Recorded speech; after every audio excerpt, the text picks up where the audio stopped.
The morning Katherine Morrison learned that death wasn't the worst thing to befall a woman in Placerville, Colorado was the same morning she refused to exchange her widow's weeds for a calico dress. The year was 1879, and 18 months had passed since her husband Thomas had been lowered into the hard, unforgiving earth. 18 months of wearing black from head to toe, of keeping her grief wrapped around her like a cloak, of being the subject of whispers that followed her through town like persistent shadows. "It ain't natural," Edith Wilson muttered as Katherine passed the general store. A young thing like her, shutting herself away from life.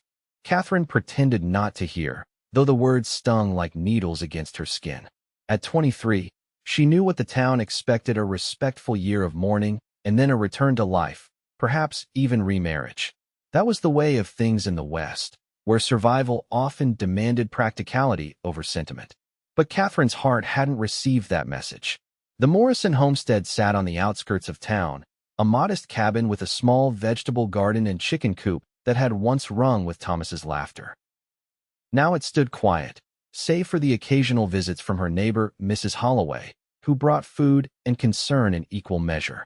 "You can't keep living like this, dear," Mrs. Holloway had said just yesterday, her wrinkled hands clutching Katherine's. Thomas wouldn't want it. Perhaps he wouldn't. But Thomas was dead, shot down during a bank robbery, while Katherine had been purchasing flour and sugar just 2 stores away. She'd heard the shots and somehow known, even before seeing his body, that her life had changed forever. The general store's bell jingled as Katherine entered, her black skirts sweeping against the wooden floor. Mr. Parsons nodded from behind the counter, his smile not quite reaching his eyes. Everyone looked at her that way now, with a mixture of pity and discomfort. "Morning, Mrs. Morrison. What can I help you with today?" "I need some coffee and flour," she replied, her voice soft but steady. "And thread, black thread." Mr. Parsons's lips tightened slightly. "We got some lovely blue thread in yesterday. Might brighten up. Black, please." He nodded, his disapproval evident as he gathered her supplies. The store wasn't empty. Mary Fletcher and Louise Darby stood by the fabric section, their heads bent together in conversation that abruptly halted when they noticed Katherine. "Katherine," Mary called, her voice falsely bright. "We missed you at the social last week." Katherine nodded. "I've been busy with the garden. Always work to be done," Louise agreed. "But you know, it wouldn't hurt to join in sometimes. There were several gentlemen asking after you." "I'm not interested," Katherine said firmly. Mary exchanged a meaningful look with Louise. "It's been near 2 years, Katherine. Thomas would want—" "You didn't know my husband well enough to speak for him," Katherine interrupted, her voice sharper than she intended. The store fell silent, Mr. Parsons suddenly very interested in arranging tins on a shelf. "We're just concerned," Louise said after an uncomfortable pause. "Wearing black for so long, staying away from people. It ain't healthy." "My health is my concern," Katherine replied, turning back to the counter. "Pride is a sin," Mary said quietly, "and so is vanity. Some might say you're making quite a spectacle of your grief." Katherine's hands tightened around her basket. "And some might mind their own affairs." The door opened, bringing with it a gust of autumn air and the jingle of spurs. The atmosphere in the store shifted immediately. Katherine felt the change before she even turned to look at the newcomer. He was tall, his shoulders broad beneath a dusty brown coat. A cowboy, by the look of him, with sun-weathered skin and eyes the color of the sky after a storm. He removed his hat as he entered, revealing dark hair that curled slightly at his temples. "Ladies," he nodded, his voice deep and pleasant. "Mr. Parsons." "Mr. Austin," Parsons replied, brightening. "Good to see you. Heard you brought in that stolen cattle for the Hendersons." "Just doing my job," the man Mr. Austin replied, moving to the counter. "Need some supplies before I head out again." Katherine stepped aside to give him room, intending to pay for her items and leave, but Mary wasn't finished with her. "We were just telling Katherine that she's been in mourning long enough," she said loudly. "Going on 2 years now, still dressed like a funeral. The whole town's talking." Katherine felt heat rise to her cheeks. "The town seems to have little else to occupy its time, then," she replied, reaching for her purchases. "It ain't natural," Louise added. "Young woman like you, hiding away in black when life's waiting to be lived."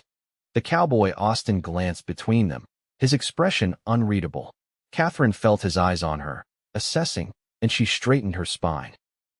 "My mourning is my own affair," she said, her voice steady despite the humiliation burning in her chest. "It's unhealthy," Mary insisted. "And frankly, it's starting to look like you're enjoying the attention of it all." Katherine gasped, genuinely shocked by the cruelty. Before she could respond, the cowboy spoke. "Seems to me," he said slowly, his voice calm but carrying an undercurrent of steel, "that a person's grief is their own business." Mary sniffed. "Well, you're not from around here, Mr. Austin. You don't understand how things work." "I understand respect," he replied. Then, to Katherine's astonishment, he added, "They mock you for wearing black too long, madam? Then I'll wear it with you." The store fell completely silent. Katherine stared at him, unable to believe what she'd just heard. This stranger, this cowboy, had just defended her in a way no one had done since Thomas died. "Caleb Austin," he said, extending his hand to her. "Bounty hunter and, apparently, new enemy of the Placerville sewing circle." Despite herself, Katherine felt the corner of her mouth twitch upward. "Katherine Morrison," she replied, taking his hand briefly. "Widow and town scandal. Pleased to meet you, Mrs. Morrison." His eyes held hers for a moment longer than necessary. "May I walk you home? Seems we might both benefit from a quick exit."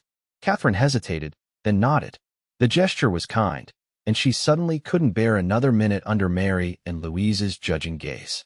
Outside, the autumn air was crisp, the mountains in the distance already capped with early snow. They walked in silence for a moment, Katherine clutching her purchases. "You didn't have to do that," she finally said. "Now they'll talk about you too." Caleb shrugged. "Been talked about before. Won't be the last time." He glanced at her. "How long has your husband been gone?" 18 months, she replied. "Thomas was killed during a robbery." "I'm sorry." "Thank you." They walked another block before she asked, "Did you mean it? About wearing black with me?"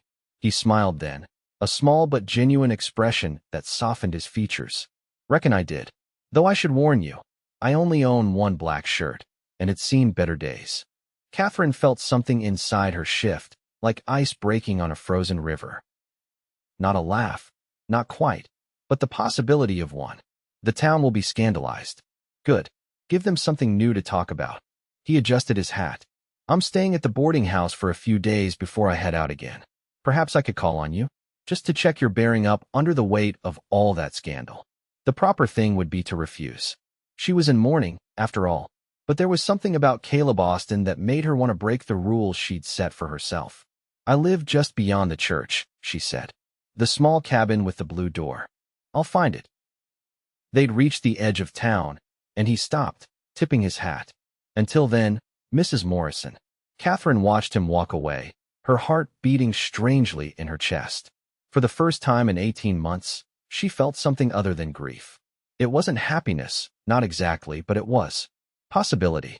True to his word, Caleb appeared at her door 3 days later wearing a faded black shirt under his brown coat. The sight of him standing there, making good on such an outlandish promise, startled a genuine laugh from her, the first in longer than she could remember. "You actually did it," she said, shaking her head in disbelief. "A man's word is all he has out here," Caleb replied, smiling. "May I come in?" Katherine hesitated only briefly before stepping aside. The town was already talking. What difference would it make if they talked a little more? Caleb removed his hat as he entered, his eyes taking in the simple, tidy cabin. Photos of Thomas sat on the mantel, and Katherine watched as Caleb studied them. "He had a kind face," Caleb remarked. "Seems like a man who laughed easily." "He did," Katherine confirmed, surprised by the accuracy of his observation. "Thomas found joy in everything." "And you?" Caleb asked, turning to her. "Did you laugh easily too before?" The question was direct, almost too personal, but Katherine found herself answering honestly. "Yes, we laughed together. That's what I miss most, I think." Caleb nodded, understanding in his eyes. "Loss changes a person, but it doesn't have to define them forever. You sound like you know something about it." He was quiet for a moment. "Lost my younger brother. 3 years ago. Cholera took him fast." "I'm sorry." "Me too." He glanced around the cabin again. "You keep this place up all on your own?" Katherine nodded. "It's not much, but it's mine. I sell eggs in town, and I've been taking in mending. It's enough." Just enough isn't really living, though, is it? She bristled slightly. I'm not looking for advice on how to live my life, Mr. Austin. Caleb, he corrected. And I'm not offering advice. Just conversation. Katherine softened. Would you like some coffee? It's fresh. They sat at her small table, the coffee steaming between them. Katherine found herself telling him about Thomas, how they'd met in Denver, married young, and come to Placerville with dreams of starting a cattle ranch someday. How those dreams had died with him, leaving her alone in a town where she had no real connections. Why stay? Caleb asked. You could go back to Denver, or somewhere new. This was our home, she replied simply. And leaving feels like losing him all over again. Caleb nodded, understanding in his eyes. Mind if I ask you something personal? You've already asked several personal things, she pointed out. He smiled. Fair enough. But I'm curious, why do the black clothes matter so much to you? Is it for him, or for you? Katherine stared into her coffee, considering the question. No one had asked her that before. They'd just told her it had been long enough. Both, I suppose, she finally answered. At first, it was respect, tradition. But now, it feels like the only way I can show the world that what we had mattered. That he mattered. She looked up at Caleb. Does that make sense? Perfect sense, he replied. Though I suspect he'd know that with or without the black dress. Probably, she admitted. But the town doesn't understand. They think I should just move on, as if 18 months is enough time to rebuild a life. People fear grief, Caleb said. Reminds them of their own mortality. Makes them uncomfortable. He took a sip of coffee. But that's their problem, not yours. Something about his understanding, his lack of judgment, loosened something in Katherine's chest. For the first time in months, she felt seen. Will you be in Placerville long? She asked, surprising herself with the question. A few more days. I'm tracking a man who robbed a stagecoach near Silver Creek. Sheriff thinks he might have passed through here. Is that what you do? Hunt criminals. Caleb nodded. For the past 5 years. It's not glamorous work, but it pays well enough. And is it dangerous? Can be. He studied her face. Does that concern you? Katherine blushed slightly. I was just curious. Well, I'm careful, he said. And I'm good at what I do. When he left an hour later, Katherine found herself standing in the doorway, watching him longer than necessary. He turned once, raised his hand in farewell, and she did the same. That night, for the first time since Thomas died, she dreamt of something other than the past. The next morning, Katherine walked to town with a strange feeling in her chest, a lightness she barely recognized. She still wore her black dress, her hair still pinned severely beneath her bonnet, but something had changed. She had changed. In town, she could feel the looks following her, knew they'd seen Caleb visit her home. The whispers grew louder as she approached the general store, where a group of women gathered on the porch. Morning, Katherine, Mary called, her smile sharp. We saw you had a visitor yesterday. Katherine nodded. Mr. Austin was kind enough to call. Mighty friendly of a stranger, Louise commented. And him staying at your place for quite some time, from what I heard. He stayed for coffee. Katherine corrected, her cheeks burning. Not that it's anyone's concern. Well, it's just that a woman in your position should be mindful of appearances, Mary said, her voice dripping with false concern. First the extended mourning, now entertaining men alone. People will talk. Katherine was about to respond when a deep voice spoke from behind her. People already talk, Mrs. Fletcher. May as well give them something worthwhile to discuss. Caleb stood there, once again in his black shirt, his expression pleasant but his eyes hard as he looked at the gossiping women. Mrs. Morrison was kind enough to offer me coffee yesterday when the cafe was closed, he continued. Where I come from, that's called hospitality, not scandal. Mary's face flushed. Well, I'm sure I didn't mean, I'm sure you did, Caleb interrupted. But it doesn't matter. Mrs. Morrison's business is her own. He turned to Katherine. I was hoping I might find you here. Would you do me the honor of joining me for dinner tonight? The hotel restaurant serves a decent steak. The invitation was so unexpected that Katherine almost refused automatically. Dining in public with a man? The town would never stop talking. But looking at Caleb's face, at the challenge in his eyes that matched the one she suddenly felt rising in her own heart, she found herself nodding. I'd be pleased to, Mr. Austin. She could practically hear the gasps from Mary and her friends, but Katherine kept her eyes on Caleb, whose smile widened. Excellent. Shall I call for you at 6? 6 is perfect. As they walked away together, leaving the stunned gossips behind, Katherine felt a tremor of both excitement and fear. You know they'll never stop talking now. Caleb shrugged. Let them. Maybe we'll start a new fashion trend with all this black. That startled another laugh from her, and the sound felt foreign but welcome. You're a strange man, Caleb Austin. So I've been told. He glanced at her. I'll see you at 6 then? Katherine nodded, already wondering what on earth she was doing. But for the first time in 18 months, wondering felt good. The hotel restaurant was the fanciest establishment in Placerville, which wasn't saying much. Still, it had tablecloths and actual glass windows, and was considered the place for special occasions. Katherine hadn't set foot in it since before Thomas died. She wore her best black dress, the one with the small jet beads sewn along the collar, and had even loosened her hair slightly from its usual severe style. Looking in the mirror before leaving, she barely recognized herself, not because she looked so different, but because there was life in her eyes again. Caleb arrived precisely at 6, hat in hand, his black shirt freshly laundered beneath his coat. The sight of him waiting at her door made her heart skip in a way that both thrilled and terrified her. You look beautiful, he said simply. Thank you. You look very black. He laughed, the sound warm and genuine. I did promise. As they walked to the hotel, Katherine was acutely aware of eyes following them. Placerville wasn't a large town. News traveled fast. By tomorrow, everyone would know that the widow Morrison had dined with the handsome bounty hunter. The restaurant hostess didn't hide her surprise when they entered, her eyebrows rising at the sight of Katherine on Caleb's arm. Mr. Austin, Mrs. Morrison, how nice to see you both. They were seated at a table near the window, the most visible spot in the restaurant. Katherine suspected this was deliberate, the hostess ensuring that everyone could see the scandalous pair. They're putting us on display, she murmured to Caleb. Good, he replied, unperturbed. Let them look. Maybe they'll learn something about minding their own business. That seems unlikely, Katherine said, but she smiled despite herself. They ordered steaks and potatoes, and Caleb insisted on a bottle of wine. Katherine couldn't remember the last time she'd had wine, probably at her wedding, for years ago. You're not what I expected, Caleb said as they ate. When I first saw you in the store, standing your ground against those women, I thought you were made of steel. But you're more complex than that. Katherine raised an eyebrow. And what am I made of then? Something stronger than steel, he replied. Something that bends, but doesn't break. The sincerity in his voice made her throat tighten. You barely know me. True enough. But I'd like to.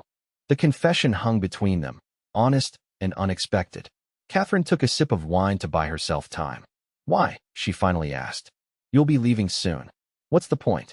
The point is that you interest me, Katherine Morrison. And I suspect I interest you too, or you wouldn't be here. She couldn't deny it. There was something about Caleb that had awakened parts of her she thought had died with Thomas. Not just romantic feelings, though those were undeniably present, but curiosity, defiance, even humor. I'll be moving on soon, he acknowledged. But that doesn't mean this night isn't worth having. Katherine studied him across the table.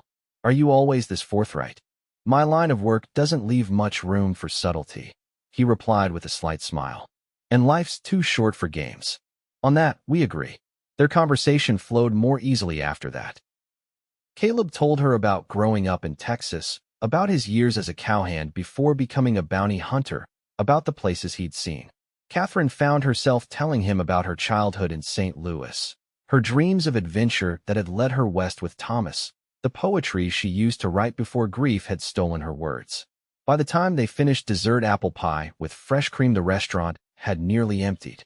Katherine was startled to realize they'd been talking for hours, and even more startled to find that she didn't want the evening to end. Will you walk with me a while? Caleb asked as they left the restaurant.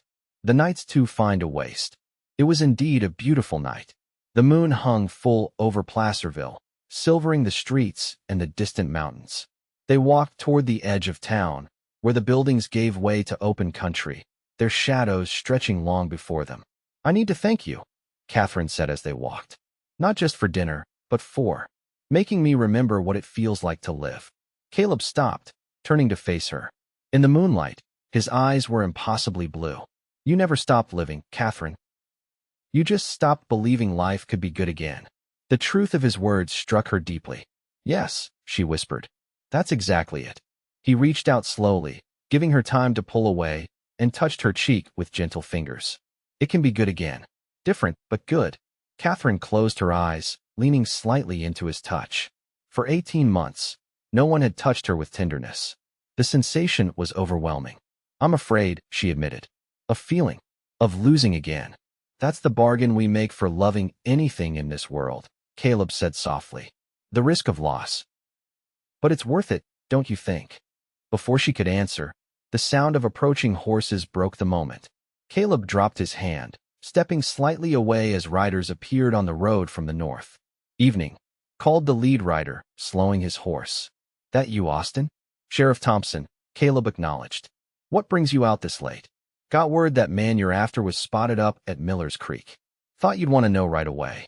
Caleb's posture changed subtly, his body tensing. When was this? Couple hours ago. He's moving fast. Caleb nodded. I appreciate the information. I'll head out at first light. The sheriff's eyes moved to Katherine, surprise, and something else, judgment flashing across his face. Mrs. Morrison, he said, tipping his hat. Didn't expect to see you out and about. Sheriff, she replied stiffly. Well, we'll be moving on, the sheriff said. Miller's Creek is about 4 hours' ride north if you're interested, Austin. I'll keep that in mind.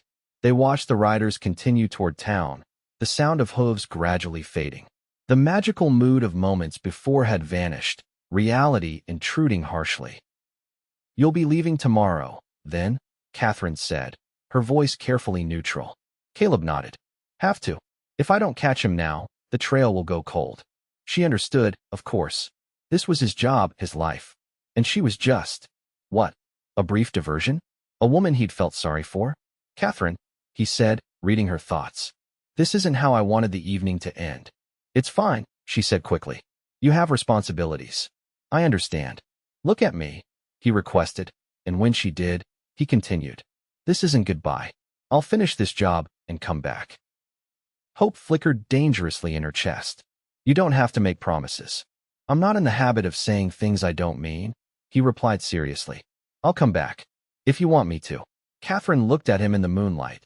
This man who had walked into her life just days ago and somehow changed everything. The sensible thing would be to thank him for a lovely evening and let him go. She'd survived loss once. Why risk it again? But then she thought of the past few days of laughter returning, of the strange lightness in her chest, of feeling alive again. I want you to, she whispered. His smile was like sunrise. Then I will. They walked back to her cabin in comfortable silence, the night air cool around them. At her door, Caleb took her hand, pressing a gentle kiss to her knuckles. Thank you for tonight, he said. For your company, your conversation. Thank you for wearing black with me, she replied, smiling slightly. He laughed. My pleasure. Though I might invest in a second black shirt before I return. That would be sensible. They stood there a moment longer, reluctant to part. Finally, Caleb stepped back. I'll be seeing you, Katherine Morrison. Be careful, she said. Please. Always am. She watched him walk away until his figure disappeared into the darkness. Inside her cabin, she touched the place on her hand where his lips had pressed, wondering at the strange turn her life had taken. For the first time in 18 months, she felt anticipation rather than dread when thinking of tomorrow. Caleb rode out at dawn, as promised, but not before leaving a letter at Katherine's door. She found it when she stepped outside to feed the chickens, her name written in a surprisingly elegant hand across the envelope. Inside was a simple note. When I return, I hope to find you still in black. But if not, I'll understand. Life moves forward, Katherine, whether we're ready or not. Thank you for reminding me of that. See, Katherine read the note 3 times, her fingers tracing the words. Then she carefully folded it and placed it in her pocket, close to her heart. The days passed slowly. 1 week turned into 2, then 3. Katherine continued her routine, tending the chickens, selling eggs, taking in mending. But something had changed. She found herself humming as she worked, writing in her journal again, even planting flower bulbs for spring, something she hadn't bothered with since Thomas died. The town noticed the change too. The whispers followed her still, but they had a different quality now. Heard that bounty hunter promised to come back for her. Louise told Mary loudly enough for Catherine to hear as she passed the dressmaker's shop. Men make promises all the time, Mary replied. Especially to lonely widows. The words stung, but not as deeply as they once might have. Catherine kept walking head high. Let them talk. They would regardless. At night, she read and reread Caleb's note, wondering where he was, if he was safe. Sometimes she stood at her window, looking north toward Miller's Creek, as if she might somehow see him coming home. Home. The word caught her by surprise. Placerville hadn't felt like home since Thomas died, just a place she existed. But now, with the possibility of Caleb returning, it felt like home again. For weeks after Caleb's departure, Catherine made a decision. She opened the trunk at the foot of her bed, the one that contained her few non-black garments, things she hadn't worn since the funeral. Among them was a deep navy blue dress, nearly black, but not quite.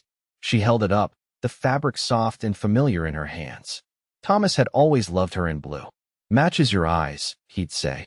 Slowly, deliberately, she changed out of her black dress and into the blue one. Looking in the mirror, she hardly recognized herself.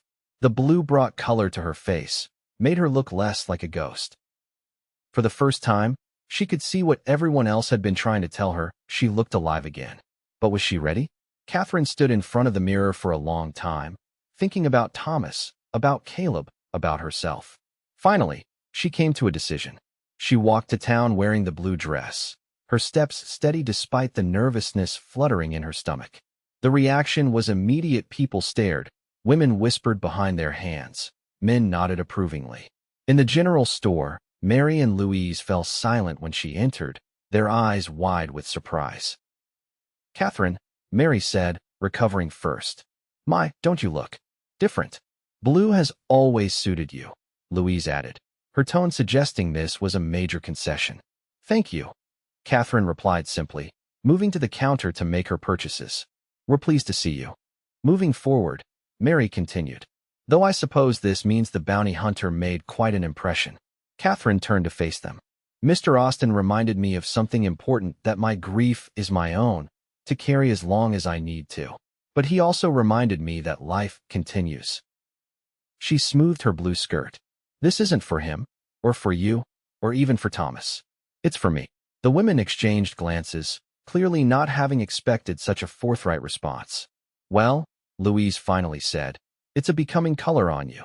Catherine inclined her head in acknowledgement, then completed her purchases and left, feeling lighter than she had in months. The November air was crisp as she walked home, the mountains in the distance already heavy with snow. Soon winter would arrive in earnest, making travel difficult. If Caleb intended to return before spring, he would need to come soon. The thought had barely formed when she saw a rider approaching from the north, a lone figure on a dark horse, moving steadily toward town. Catherine's heart leapt to her throat, her steps faltering. Even at a distance, she recognized the set of those shoulders, the way he sat in the saddle. She stood in the middle of the road, her purchases clutched to her chest, watching as he drew closer. When he was near enough to recognize her, he stopped, staring. For a terrible moment, Catherine thought he was disappointed to see her in blue instead of black. But then he urged his horse forward again, stopping just before her. "Katherine Morrison," Caleb said, his voice warm. "You're a sight for sore eyes." "You came back," she replied, hardly able to believe it. "I said I would." He dismounted, standing before her. His face was thinner, with a new scar along his jawline, but his eyes were the same, clear, honest, kind. "You're injured," she said, reaching up to touch the scar before she could stop herself. "Just a scratch. Got my man, though." He studied her blue dress. "You've made a change." Catherine nodded, suddenly nervous. I thought it was time." "It suits you," he said softly. Then, with a small smile, he opened his coat to reveal a navy blue shirt beneath. "Great minds think alike, it seems." Catherine stared at him, then burst into laughter, real, genuine laughter that echoed in the clear air. "You changed too. Seemed only fair. If you were ready to move forward, I should be too." He stepped closer. "Though I'll wear whatever color you need, Catherine. Black, blue, even pink if it comes to it." Her laughter faded into a smile, her heart too full for words. Instead, she reached for his hand, twining her fingers with his. "Come home," she said. "I'll make coffee." His smile was all the answer she needed. Winter settled over Placerville, blanketing the town in snow and silence. Catherine's cabin, once a place of solitary grief, became a haven of warmth and growing happiness. Caleb stayed, taking odd jobs with the sheriff and helping Catherine repair the long-neglected fences and barn. The town talked, of course. They talked when Caleb moved his things from the boarding house to Catherine's spare room. They talked when the two were seen riding together, attending church together, shopping together. But gradually, as weeks passed and the scandal failed to materialize, the talk shifted from disapproval to acceptance, and finally to approval. "They make a handsome couple," Mrs. Holloway declared one day at the general store. "And he's been good for her. Look how she smiles now." It was true. Catherine smiled often, laughed frequently, and had even started wearing colors other than black or blue, a green dress at Christmas, a warm brown shawl in January. With each new color, she felt another piece of herself returning, like spring slowly thawing frozen ground. Caleb never pushed, never rushed her. He seemed content to exist in her orbit, to build a life alongside hers without demanding more than she was ready to give. They talked long into the evenings, sharing stories, dreams, fears. Catherine told him about Thomas, about their love, about the devastating loss. Caleb spoke of his brother, of the guilt he carried for not being there when illness took him. "Grief doesn't really end, does it?" she asked one snowy evening as they sat before the fire. "It just changes shape. Becomes part of the landscape," Caleb agreed, his hand finding hers. But not the whole view. On a clear February morning, Catherine stood at Thomas's grave for the first time in months. She wore a dress of deep green, a black shawl around her shoulders, a compromise between who she had been and who she was becoming. "I miss you," she told the simple headstone. "I always will. But I'm learning to live again." She touched the cold stone gently. "I think you'd like him. He's stubborn and kind, like you were. And he makes me laugh." The cemetery was peaceful, the snow pristine except for her own footprints. Catherine had come alone, needing this moment of private farewell. Not goodbye, never that, but acknowledgement that her heart had found room for new love without diminishing the old. When she returned home, Caleb was waiting on the porch, respecting her need for solitude but ready with warmth when she returned. The sight of him there, solid and patient, filled her with certainty. "I love you," she said simply as she climbed the steps. "I should have told you sooner." His face transformed with joy. "Catherine," he breathed, gathering her into his arms. "I've loved you since I saw you standing your ground in that store, proud in your grief, unbroken by it." Their first kiss tasted of winter sunshine and new beginnings. Catherine felt herself melting into him, all the months of holding herself apart dissolving in the warmth of his embrace. "Marry me," he murmured against her lips. "Wear whatever color you choose for the wedding, but marry me." Catherine laughed, tears of happiness in her eyes. "Yes," she said. "Yes to all of it." They were married in April, when the first wildflowers dotted the hills around Placerville. Catherine wore blue, not navy this time, but the bright blue of mountain columbine. Caleb wore a new black suit, a nod to their beginning that made Catherine smile through her tears. The entire town attended, even Mary and Louise, who had gradually moved from gossip to grudging support when it became clear that Catherine and Caleb's relationship was no passing fancy. "Never seen a happier bride," Mrs. Holloway commented as Catherine and Caleb shared their first dance in the town hall. "And to think we all thought she'd never move beyond her mourning." "Some people just need to find their own way," Sheriff Thompson replied. "And sometimes they need someone willing to walk with them, whatever path they choose." By summer, Catherine and Caleb had expanded the chicken coop, added a milk cow, and begun building a proper ranch house on the land adjacent to the cabin. Caleb had given up bounty hunting for more settled work, taking a position as the sheriff's deputy while learning cattle ranching from neighboring farmers.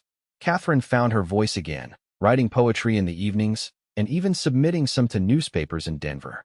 To her surprise, several were published, bringing a small but welcome additional income and a renewed sense of purpose.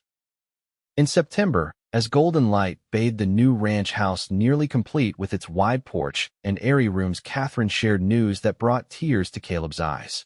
"A baby," he repeated, his hand gentle on her still flat stomach. "You're certain?"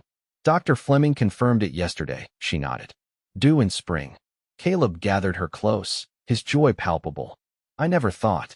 After losing my brother, I never imagined having a family of my own." "Life continues," Katherine said softly, echoing the words she'd once spoken to Mary and Louise. "Even when we think it can't."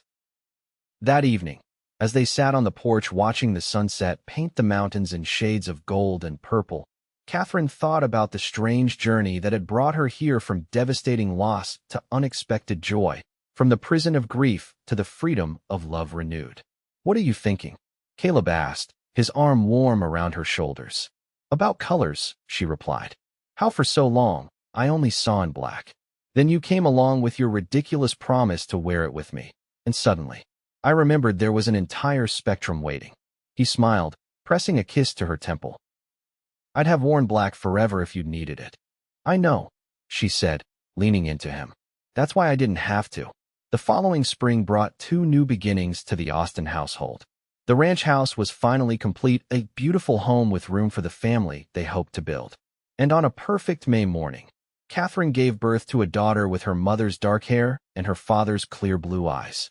They named her Clara Thomas Austin, honoring both the past and the future in one precious life. "She's perfect," Caleb whispered, cradling his daughter with awe. "Absolutely perfect." Katherine watched them together, her heart so full it felt impossible to contain. "She is. And so is this all of it." Clara grew into a spirited child with her mother's determination and her father's kindness. By her 3rd birthday, she had a little brother, James, who toddled after her with devoted admiration. The Austin ranch flourished, becoming known throughout the county for its fine horses and cattle. On summer evenings, neighbors and friends gathered on their wide porch, sharing meals and stories as the children played in the yard. Mary and Louise, once the source of painful gossip, became regular visitors, won over by Katherine's forgiveness and Caleb's charm. "Remember when you scandalized the whole town by wearing black for 2 years?" Louise asked one evening, as they watched Clara teaching James to catch fireflies. "I remember," Katherine replied with a smile. "And I remember who stood by me when it mattered." Caleb squeezed her hand, his wedding ring catching the last light of day. "Best decision I ever made, offering to wear black with you. Even though you only had one black shirt," she teased. "Even then." His eyes held hers, filled with the same steady love that had helped her find her way back to life. "I'd have worn sackcloth if it meant walking beside you." Katherine leaned against him, watching their children laugh in the gathering dusk. "I'm glad we found our colors again." "All of them," he agreed. "Every single one." Later that night, after the children were asleep and the house was quiet, Katherine stood at the bedroom window, looking out at the moonlit landscape of the ranch, their land, their home, their life together. On the dresser nearby sat 2 items side by side: a photograph of Thomas, smiling in the sunshine of a day long past, and the first letter Caleb had written her, its paper soft from years of handling. Katherine touched both gently, honoring the journey that had brought her here. The grief would always be part of her, a shadow that sometimes darkened bright days. But it no longer defined her. Love did, past and present, memory and reality, all the colors of a life fully lived. When Caleb joined her at the window, wrapping his arms around her waist, she leaned back against his strength, grateful beyond words for this second chance at happiness. "What are you thinking?" he asked, his voice low in her ear. Katherine smiled, turning in his arms to face the man who had taught her that love wasn't a limited resource, that her heart could expand to hold both what was lost and what was found.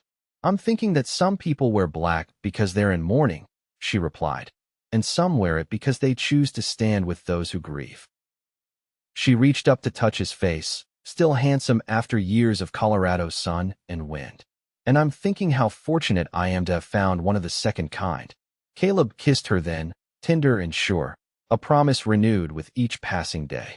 Outside, the stars shone over Placerville, the same stars that had witnessed their beginning and would watch over their future, a future bright, with all the colors of love reclaimed and life embraced.